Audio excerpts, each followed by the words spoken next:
Je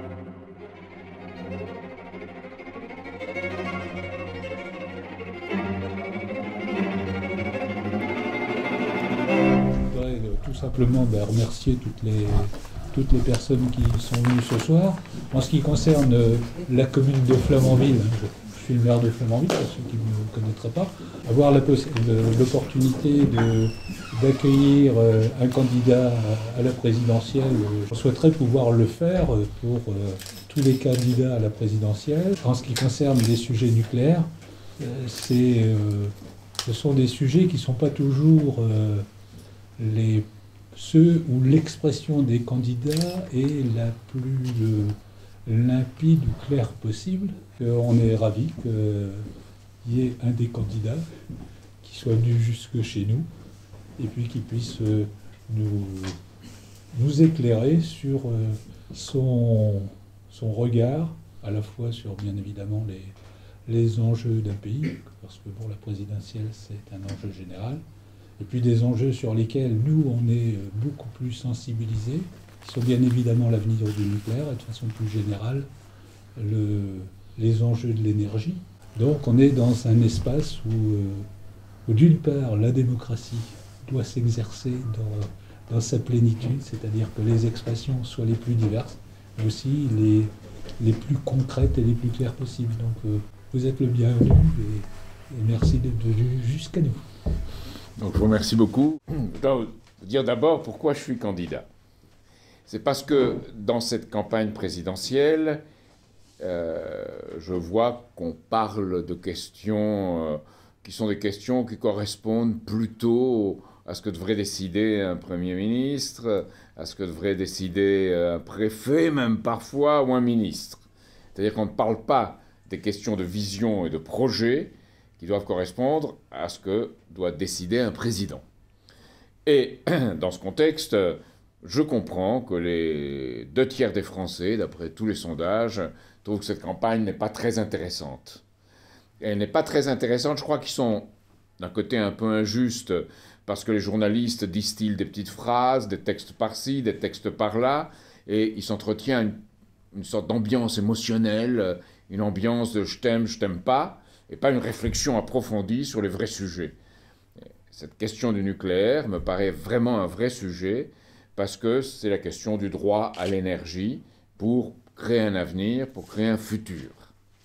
Alors, dans cette campagne, ce que je vois parmi les principaux candidats, c'est apparaître la question de l'équilibre budgétaire.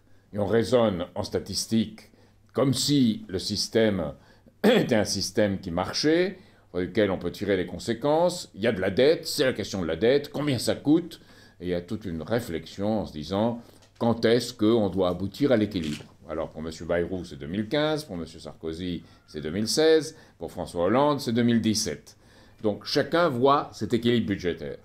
Et j'ai été très frappé en relisant un texte de Jean Zay, qui était le ministre de l'Éducation du Front Populaire et qui était ministre de l'Éducation jusqu'en 1940, lorsqu'il était en prison à Riom, c'est le 17 janvier 1941, quand il disait que ce qui avait empêché de faire, c'était la mystique de l'équilibre budgétaire. On pouvait tout faire, vous pouviez librement couvrir de boue le chef de l'État et ses ministres, renverser ou nier les engagements internationaux, il écrit, donner tort à la France devant l'étranger, bravo, vous pouviez le faire. Mais remettre en cause l'équilibre budgétaire, ça, jamais. Parce que c'était pas possible de le dire.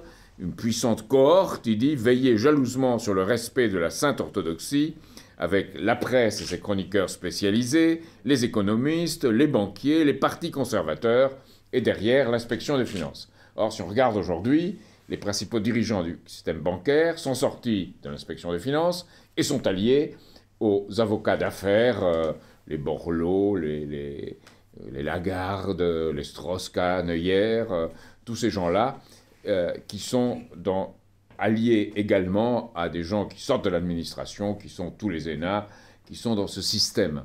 Donc c'est un système où on a admis qu'on jugeait les choses d'après le financier, au moins depuis 1973 et 1983-84, et pas d'après ce qu'on peut faire pour une économie, comment on peut investir pour créer pour le futur.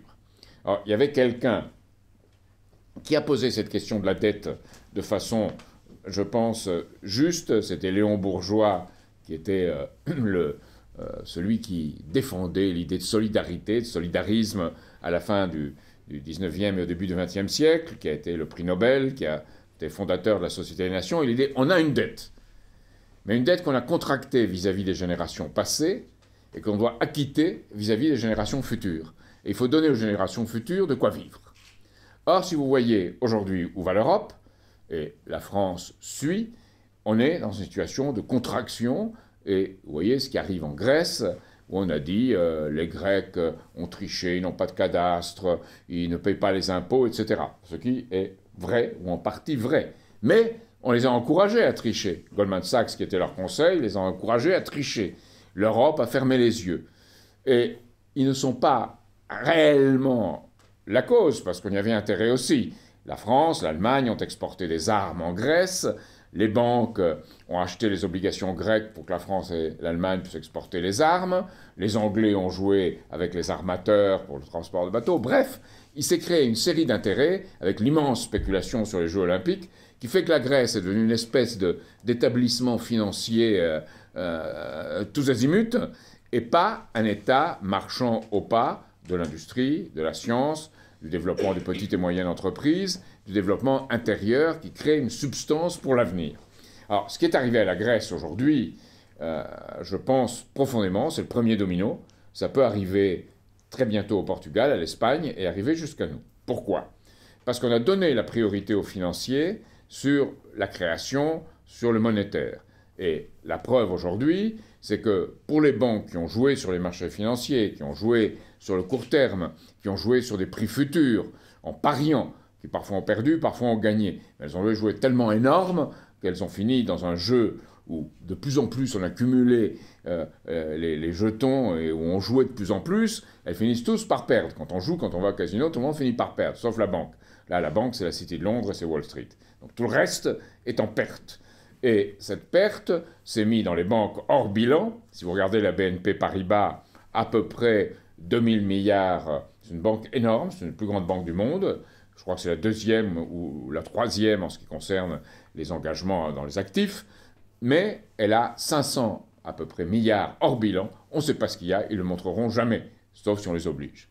Donc, on a une situation en Europe, pour renflouer ces banques, on a émis 489 milliards de crédits pour ces banques à 1% à 3 ans, ce qui est pratiquement du cadeau, en décembre. Et le 29 février, 529,5 milliards, également à 1% sur 3 ans. 1000 milliards, une somme énorme, à 1% sur 3 ans. Le pire, c'est que ces mêmes banques qui ont bénéficié de ça ne donnent pas l'argent en échange avec les autres banques, ne donnent pas l'argent aux ménages pour faire de la consommation ou pour gérer ce qu'ils ont, ce qu'ils possèdent, leur épargne, l'épargne populaire, ne donnent pas cet argent aux petites et moyennes entreprises et à l'industrie, mais le gardent à l'abri de la Banque Centrale Européenne parce qu'elles vous disent d'un côté tout va bien, mais elles, avec ce qu'elles ont, elles le mettent dans le coffre de la Banque Centrale Européenne parce qu'elles pensent en réalité que tout va mal.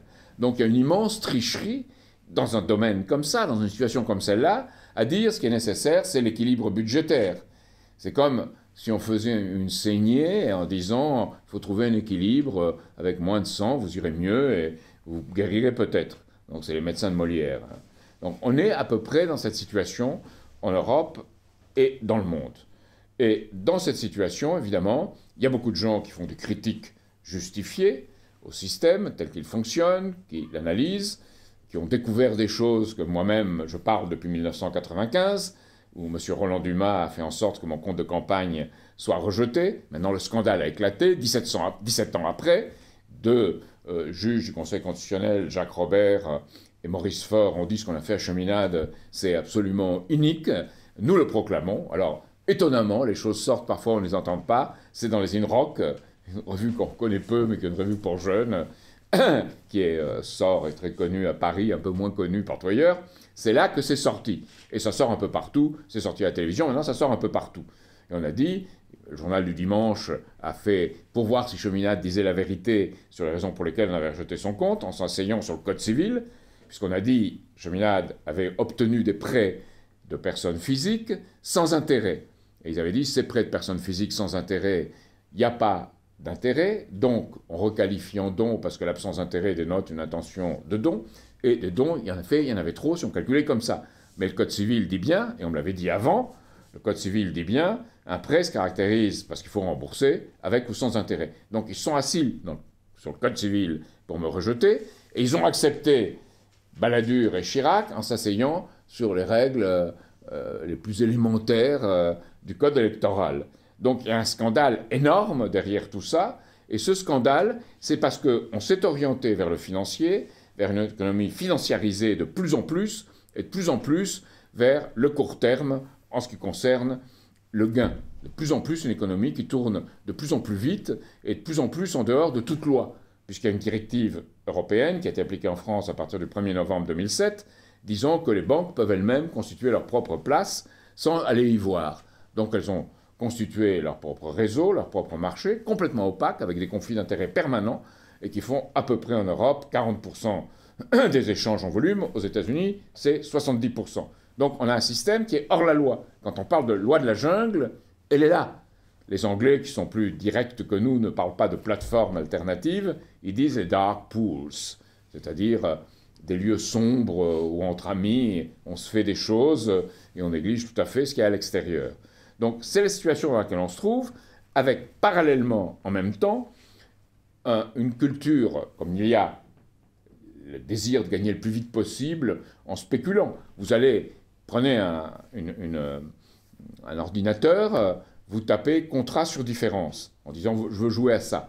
Mais les banques vous l'offrent, vous pouvez jouer sur ça. Vous jouez même plus sur les actions, vous pouvez jouer sur l'or, sur les actions en Australie, on en parlait tout à l'heure, même il y en a une en Nouvelle-Zélande, vous pouvez jouer sur les actions aux États-Unis, en Amérique du Sud, sur les devises, sur tout ce que vous voulez, vous pouvez jouer.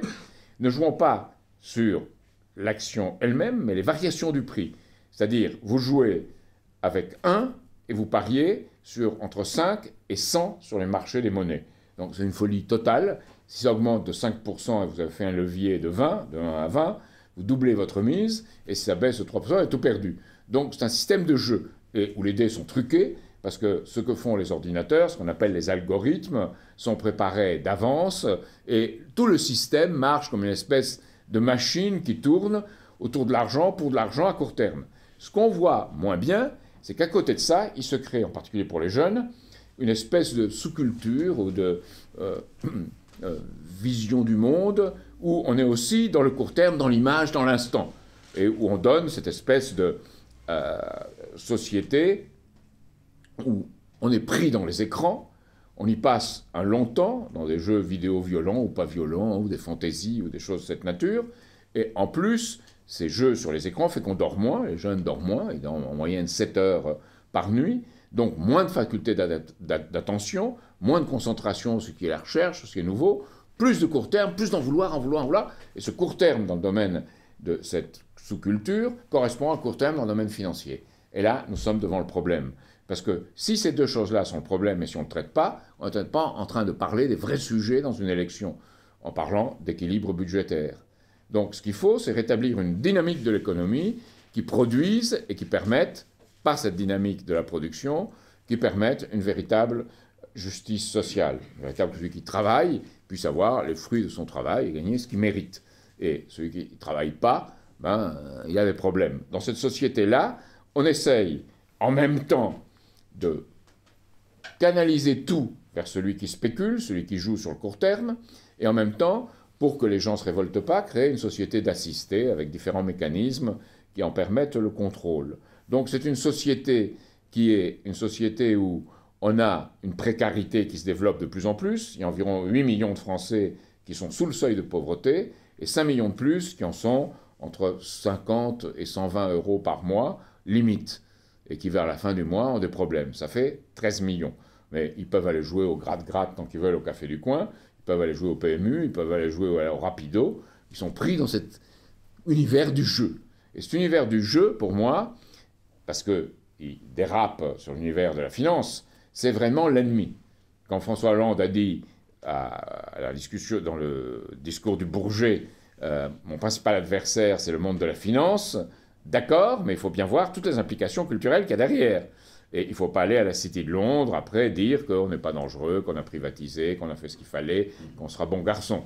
Donc il faut absolument, quand on veut combattre ces forces financières, c'est pour ça que ma campagne, ça sera un monde sans la City ni Wall Street, il faut dire que cet ennemi a un visage, ce qu'il est, et être prêt à le combattre, et être prêt à prendre des risques. Mais le risque est plus grand de ne pas le combattre, parce que si on ne le combat pas, c'est un ennemi qui est en train d'engranger une machine de destruction et d'élimination sociale qui crée, à côté, les conditions, puisqu'on ne produit pas pour l'avenir, on crée les conditions où on va s'affronter pour ce qui reste, ou si la population augmente, ben les gens vont se battre entre eux pour essayer d'avoir, dans la guerre de tous contre tous, ils vont essayer d'avoir un gâteau qui se rétrécit, chacun va essayer d'avoir une part qui lui reste. Et on va pratiquer des conduites complètement asociales dans l'entreprise, on va pratiquer des conduites asociales dans la vie quotidienne, on va être avec tout ce qu'on voit un peu partout, qu'on appelle maintenant les incivilités, mais en fait, c'est une absence de respect pour l'autre,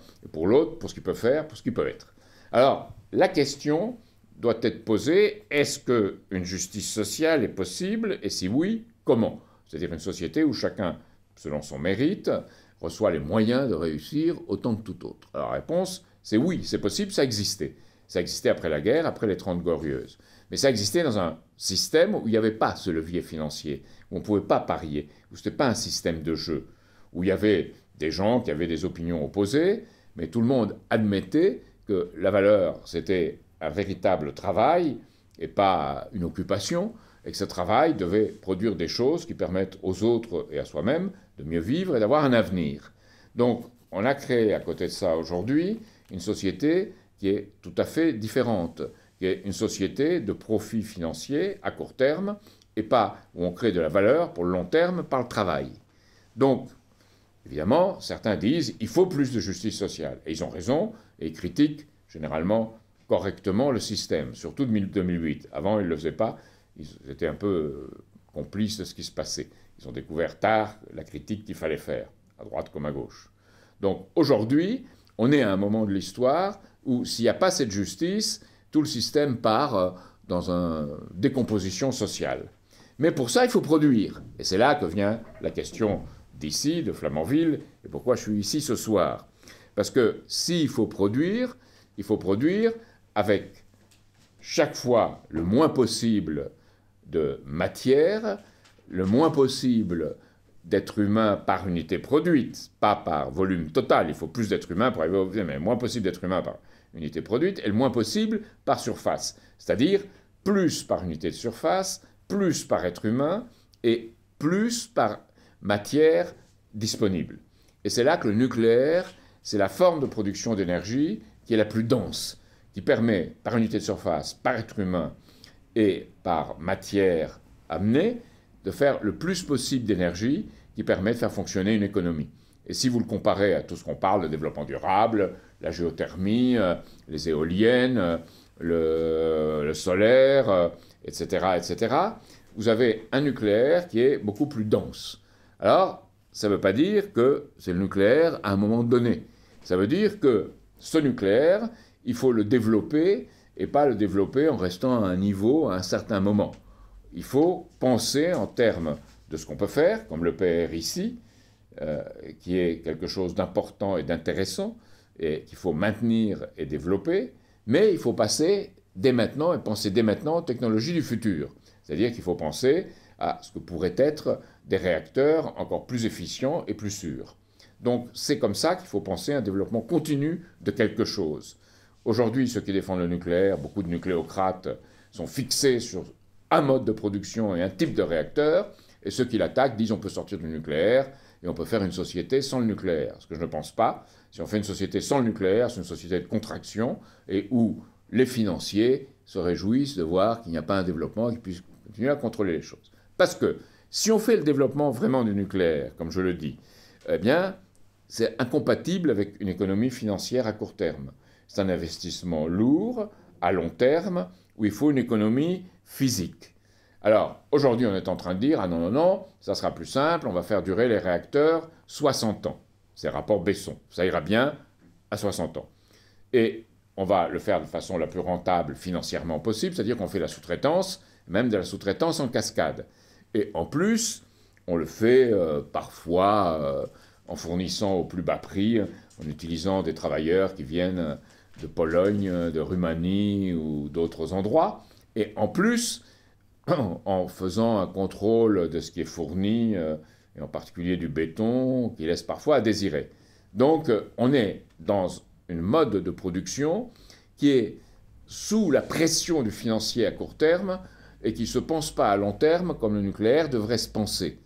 Donc, ce nucléaire, s'il est vu comme un investissement, doit être vu à une économie où on rétablit l'argent pour une production à long terme. Ça ne peut pas se faire avec le système financier actuel. Ce qu'il faut, c'est un système financier où l'État puisse faire, avec une grande banque nationale, du crédit public à long terme à faible taux d'intérêt, d'une part. Et d'autre part, dans les banques, il faut séparer les banques qui ont spéculé, les secteurs qui ont spéculé. En France, on a une banque universelle. Elle joue sur les marchés financiers d'un côté, de l'autre côté, elle gère les dépôts et donne du crédit. Il faut séparer les banques, séparer le dépôt et le crédit d'un côté, il faut le préserver, et de l'autre côté, la banque qui a spéculé et joué, si elle a gagné, tant mieux pour elle. Si elle a perdu, en fait, la plupart ont perdu, tant pis, il faut la laisser tomber en faillite. Parce qu'elle n'est pas un apport pour l'économie, elle est un poids, elle est, je dirais même, si je voulais utiliser de grands mots, un chancre. Donc, il faut laisser tomber cet aspect et avoir un aspect réellement productif qui sert l'économie. Une grande banque publique ou un grand secteur public financier et des banques privées qui gèrent les dépôts et le crédit, mais qui ne spéculent pas sur les marchés. Et à ce moment-là, on parle d'une économie qui tourne et la question de l'équilibre budgétaire prend un sens. Mais dans le système actuel, elle n'a aucun sens. Parce qu'on dit équilibre budgétaire, et on donne des milliards, des dizaines de milliards, des centaines de milliards, et bientôt des milliers de milliards aux banques. Donc on ne pratique pas l'équilibre budgétaire pour les banques. Ce n'est pas vrai. Donc en parlant d'équilibre budgétaire pour le pays, on est en train de se trouver dans un drôle d'hypocrisie et de drôle de situation d'hypocrisie et de mensonge. Donc il faut rétablir ce flux d'argent pour le travail. Ça suppose que le nucléaire soit une physique du nucléaire, c'est-à-dire qu'il faut penser aux réacteurs des générations à venir, ce qu'on appelle la 4e génération. À mon avis, un des plus prometteurs, il y a des recherches à Grenoble sur ça, c'est les réacteurs qui sont à sel fondu, dans lesquels on prend des fluorures d'uranium-233 qu'on utilise, obtenus à partir du thorium. Le thorium, il y en a beaucoup plus dans la nature que de l'uranium. Donc, on pense à cette voie-là. Et il faut la rechercher, elle n'est pas encore bien mise au point, il manque une mise au point technologique, mais il faut faire une recherche dans cette voie-là. On investit très peu parce qu'il n'y a pas d'argent. Il y en a pour les banques, mais il n'y a pas d'argent pour ça. Les neutrons rapides, les réacteurs à neutrons rapides, les surgénérateurs refroidis au gaz, et les réacteurs à haute température. Il y a tout un domaine, c'est ce qu'on appelle la 4e génération, où la sécurité est beaucoup plus grande, parce que la chaleur résiduelle est faible et tombe, et à ce moment-là, si la chaleur tombe, la réaction ne continue pas, contrairement à la fission telle qu'elle existe aujourd'hui. Alors dans l'EPR, c'était très contrôlé, parce que ce résiduel de la chaleur est contrôlé, parce que s'il y a un problème, il y a un système électrogène ou fournisseur d'électricité d'appoint qui est élevé, donc qui ne serait pas atteint par l'eau comme à Fukushima, et il y a en plus un dégagement d'hydrogène s'il y a un problème. Donc le EPR est beaucoup plus sûr. C'est pour ça qu'il coûte plus cher, et que des gens comme M. Proglio ont dit il fallait faire meilleur marché, on a eu le temps de faire trop cher. Ça ne se vendrait pas. Mais évidemment que c'était nécessaire de le faire plus cher, comme on l'a fait, parce que c'est plus sûr. Mais il est aussi nécessaire d'aller aux formes nouvelles de réacteurs avec des technologies nouvelles. Alors, ça coûte cher. Vous me direz, oui, c'est vrai, ça coûte cher, mais c'est un investissement à long terme. Et si on a une garantie publique pour le faire, et éventuellement de plusieurs États, à ce moment-là, on crée un monde pour les générations futures. On crée un monde où l'énergie devient un droit, on peut la faire très bon marché, à terme, avec un investissement très lourd au départ. Et c'est un pari. Mais il y a toujours un pari dans une société. En tout cas, dans celle où on va, dans celle qu'on a, on va droit dans le mur, parce qu'on va dans le court terme, on va dans le financier, un argent qui tourne sur l'argent et qui ne crée pas vraiment une richesse physique réelle dans l'économie. Alors évidemment, ça suppose un certain nombre de choses, qu'on réfléchisse à quelle forme de nucléaire on va développer à l'avenir, après la 4e génération, c'est dont on vous parle, la fusion thermonucléaire contrôlée, c'est l'ITER qu'on a en France, mais c'est une technologie, le confinement magnétique, dans laquelle on a investi beaucoup. À mon avis, il y en a une autre qui est le nucléaire ou la fusion thermonucléaire contrôlée par laser, ça s'appelle le confinement inertiel, qui est une chose très intéressante parce qu'à partir de là, on peut faire des moteurs ultra rapides qui permettraient toute une politique d'exploration de l'espace qu'on ne peut pas faire aujourd'hui. On peut aller beaucoup plus vite. Donc il y a un intérêt à développer ces choses-là parce que d'une part, et c'est le paradoxe, on peut faire apparent, on pourrait faire une exploration spatiale avec des moteurs beaucoup plus rapides, et de l'autre côté, on pourrait développer les pays du Sud en leur fournissant d'énergie bien meilleur marché. Alors qu'aujourd'hui, ce qu'on est en train de penser pour l'Afrique, c'est faire le fameux plan Desertec, 400 milliards, bon, les Allemands en particulier, avec des miroirs sur 30 000 km² pour capturer le Soleil et le transférer vers l'Europe et le faire bon marché parce qu'on aura attrapé le Soleil en Afrique. C'est un projet qui est délirant en termes de densité de flux d'énergie. Il n'est pas vraiment physiquement rentable.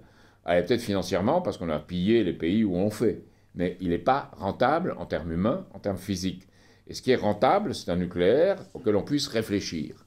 Alors évidemment, ça ne va pas être le nucléaire des nucléocrates qui sont contents d'eux-mêmes, satisfaits, experts, qui pensent que les autres ne peuvent pas comprendre. Il faut un nucléaire citoyen, transparent, et dont on discute. Et qu'on puisse discuter. Les gens qui font des contrôles près des centrales, qui sont écolos, tant mieux. Ils font des contrôles, après on vérifie, on voit, ils ont raison, ils ont tort, et on progresse.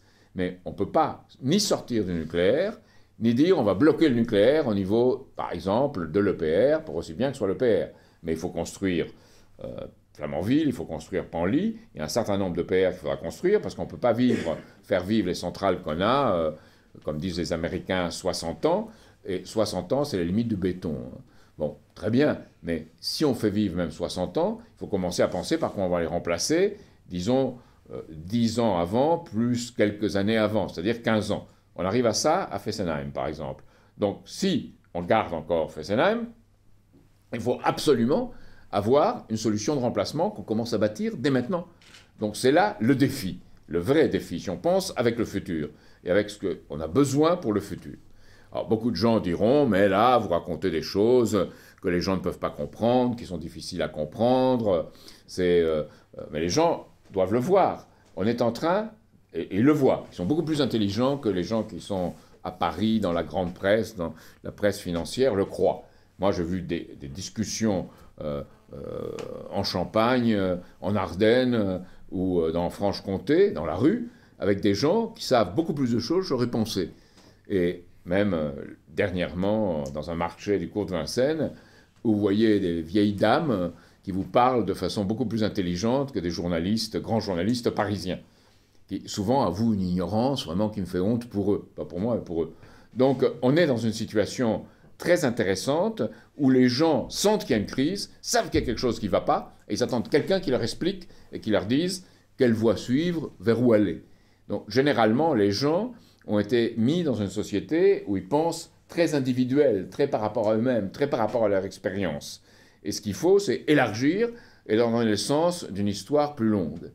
C'était le mérite d'un De Gaulle, c'était le mérite d'un Mendès France, qui faisait penser à une histoire plus longue. On peut penser ce qu'on veut de leur choix politique, de leur orientation, mais il faut reconnaître un point, ils voyaient long et essayer de faire voir les autres longs. Aujourd'hui, les gens voient court, et si vous écoutez les discussions dans les principaux partis politiques, de la façon dont ils pensent capturer un électorat en essayant de tromper les gens un maximum pour que les gens les suivent. Ils ne sont pas tous comme ça, mais la majorité du système pousse à ça dans lequel on est, dans lequel on opère.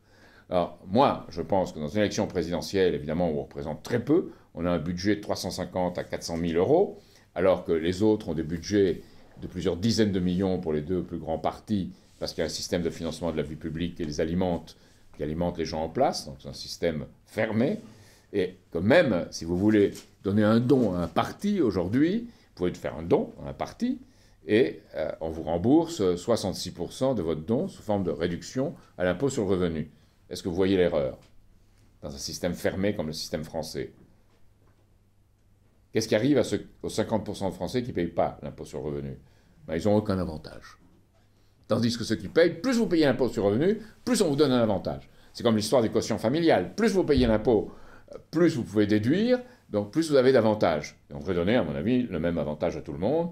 c'est-à-dire 600, 700 euros au premier enfant, 800, 900 au suivant, 900 000 au troisième. Donc je suis pour une politique familiale, mais pour une politique familiale qui aille pour tout le monde. Et je vous dis ça pour susciter une réflexion. Parce que si vous commencez à réfléchir, vous voyez les choses de cette façon, vous avez une société, à ce moment-là, qui, ayant une justice, peut avoir une exigence vis-à-vis des gens. Il les traite ni en assisté, ni en quantité négligeable qu'on rejette, mais avec une exigence. Et une exigence à tous niveaux, dans tous les comportements, qui commencent par l'école. Et on voit cette absence d'exigence. Bon, tout le monde a parlé de ce maire du Nord qui a donné une gifle à un enfant qui grimpait sur un grillage qui protégeait une installation sensible. Et il est condamné en justice. Et en plus, le procureur se moque de lui. Mais c'est absolument effarant.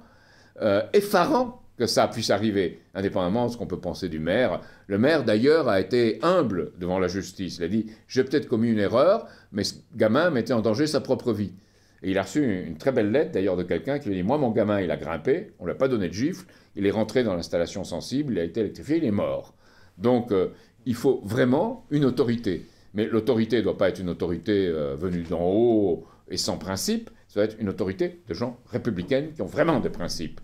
Et ça, c'est en train d'être perdu dans tout ce système tel qu'il fonctionne aujourd'hui. Et il y a un autre aspect, je pense, à comprendre, c'est la dernière chose que je voulais vous dire ce soir, mais que la plupart des gens pensent comme si ce système était fermé, parce qu'ils le voient comme un ordre fermé. Et on les bassine avec ça. C'est-à-dire que, on vous dit, il y a une seconde loi de la thermodynamique qui fait que dans tout système, les choses s'épuisent au fur et à mesure qu'elles fonctionnent. Ils appellent ça l'entropie. Bon, c'est vrai pour un système fermé. C'est vrai que si vous êtes en train de cuire au gaz des légumes, si vous le faites pendant très très longtemps, il n'y a plus de gaz. Donc le système est fermé.